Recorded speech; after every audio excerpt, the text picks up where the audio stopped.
반짝뜨고 사라질 테마가 아닌 앞으로 길게 쭉 갈 테마 찾아볼까요? 갈 테마 가라. 오늘은 주식명가 MTNW 허반석 어드바이저 함께합니다. 안녕하세요. 안녕하세요. 네. 자, 오늘도 다양한 테마가 시장에서 주목을 받고 있습니다. 간만에 제지주가 뛰고 있는데요. 네. 펄프값 상승에 급등세를 시현하고 있다는 분석입니다. 펄프 가격이 사실은 다른 원자재에 비해서 못 갔잖아요. 지난해 말에 저점을 찍고 올해 들어서 한 20% 뛰었다고 합니다. 신풍재지 20%의 급등세고요. 무림페이퍼 15% 가까운 상승률입니다.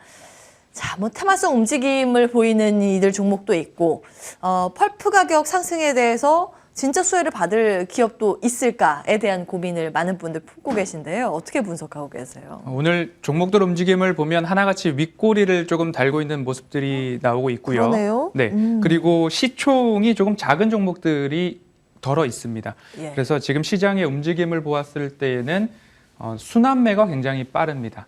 여기서도 그렇고 저기서도 그렇고 특히 시총이 작은 종목들 같은 경우에는 수급에 의해서 바로 상한가를 기록하기도 하고요. 바로 거기서 차익 실현이 나오기도 하지만 현대사료를 같은 경우 본다면 연속적인 상한가를 기록한 모습들도 시장에서 왕왕 나오기도 했습니다.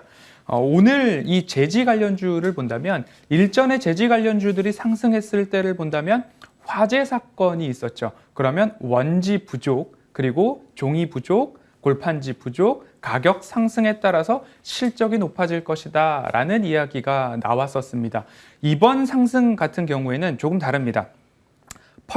국제 펄프 가격이 상승세가 조금 나왔습니다. 그러면 원자재 가격 상승이 판매 가격의 전가가 된다라고 한다면 재지 관련된 기업들에 있어서도 마진 스프레드, 마진율이 높아질 것이다 라는 이 사이클에 의해서 재지 관련된 주들이 오늘 좀 상승이 나왔습니다. 하반기에 가면 포장재나 그리고 택배, 물류 이런 것들이 더 증가함에 따라서 재지와 관련된 쪽에서도 실적에 대한 기대감들이 높아지지 않을까 하는 모습 속에서 분명 가격 전가가 가능하기 때문에 상승이 나왔다라고 하는 1차적인 모습들을 좀 볼 수 있을 것 같은데요.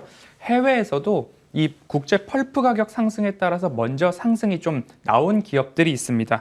일본의 오지홀딩스, 중국의 구룡재지, 이문재지 등 목표 주가 상향 리포트가 해외에서 먼저 나왔기 때문에 국내에서도 이러한 유사한 흐름들이 좀 나왔습니다. 지난주에 DI 동일을 말씀을 드리면서 국제 면화 선물 가격이 상승함에 따라서 이 마진율이 높아질 것이다 라는 말씀을 드렸는데요. 이 재지 관련된 쪽에서는 조금 시총이 작은 종목들 중심으로 등락이 나올 수 있기 때문에 보유자분들께서는 내가 가지고 있던 가격과 마진 노선을 정해놓고 그 구간을 이탈하지 않는다면 좀 가져가 보는 전략을 구사해 볼 수 있겠지만 지금 당장에 너무 급등할 때에 추가적으로 상승이 나오겠거니 하고 덜컥 20% 이상에서 매수 버튼을 눌렀다면 오늘 윗꼬리에 고민이 깊으시지 않을까라는 생각이 듭니다. 그렇기 때문에 너무 시총이 작은데 덜컥 올라타시기보다는 먼저 기업 분석에 들어가셔서 이익이 나는 기업인지 먼저 확인해 보고 접근하셔도 늦지 않을 것 같다라고 말씀드리고 싶습니다.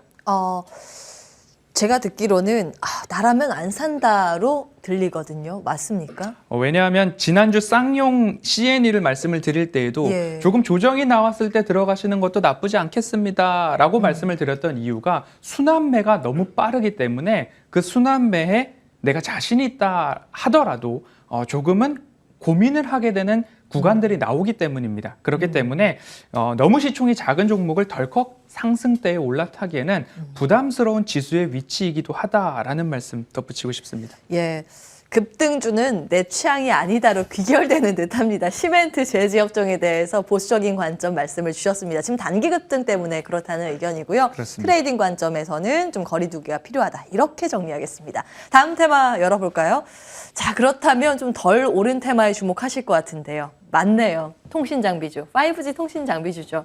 가격 메리트 구간 투자해도 괜찮을까입니다.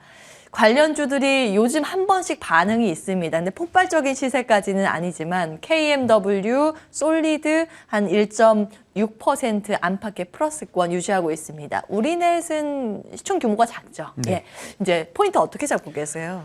지난주부터 앵커님께서 제가 고르는 종목들에 대해서 뭐 사업의 매출 구조가 다양화되어 있는 기업들 그리고 예. 급등주는 내 스타일이 아니다.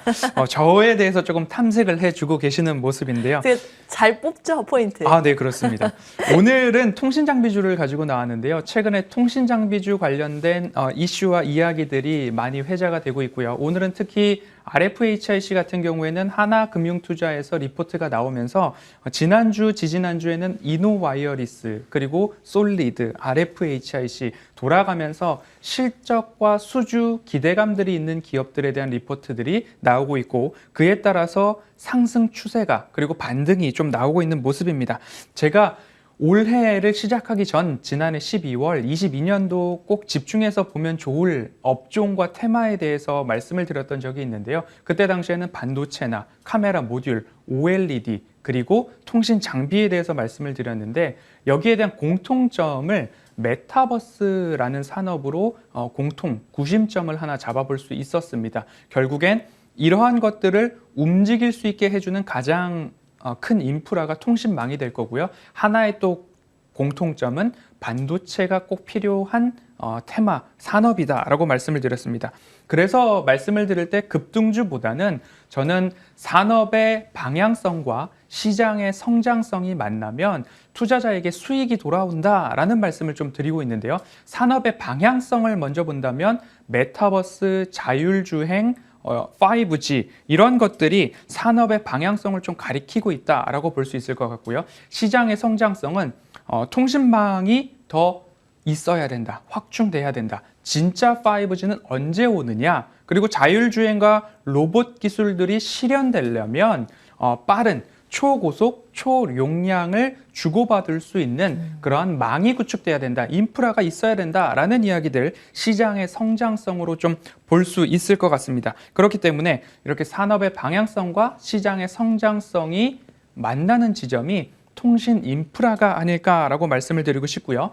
지난해 3분기, 4분기부터 실적이 좀 개선되는 모습들이 있고요. 그리고 삼성전자 밸류체인, 경쟁사 대비 경쟁력이 있는 기업들 우선적으로 보는 게 좋겠다라고 통신 장비 섹터 예. 말씀드리겠습니다. 한 1분 정도밖에 남지 않았기 때문에 바로 네. 종목 전략 세워주시면 좋을 것 같은데요. 앞서서 우리 담당 PD께서 마음이 급하셨나 봐요. 잠깐 힌트 나갔습니다. RFHIC에 주목하셨습니다. 포인트와 함께 가격 전략 간략히 주세요. 네, 리포트가 나오기도 했지만 RFHIC 같은 경우에는 GaN, 질화 갈륨, 이 갈륨 라이트 웨이퍼를 활용한 전력 증폭기에 대한 트랜지스터에 대한 기술이 있고 기술을 개발한 것뿐만 아니라 거기에서 매출이 발생하고 있다라는 포인트가 있습니다. 결국 다른 경쟁사 대비 침범할 수 없는 기술력이 있다라는 점들 감안해 보면 좋을 것 같고요. 삼성전자 밸류체인에 들어가 있고 그리고 글로벌 방산 기업과도 벤더로 등록이 되어 있고 이미 매출이 나오고 있다. 우리나라 기업으로는 최근에 LIG 넥스원의 공급 계약을 체결한 부분까지도 있기 때문에 RFHIC를 조금 산업의 방향성 이렇게 좀 체크해 보시면 좋을 것 같습니다. 예, 가격 하단 주세요. 제가 정리해 드리겠습니다. 미리 받은 내용 체크해 드리고요. RFHIC 상단 4만 원, 하단 26,000원 기억해 주시기 바랍니다. 지금까지 주식명가 MTNW 허반석 어드바이저와 함께했습니다. 끝까지 시청해 주신 여러분 고맙습니다.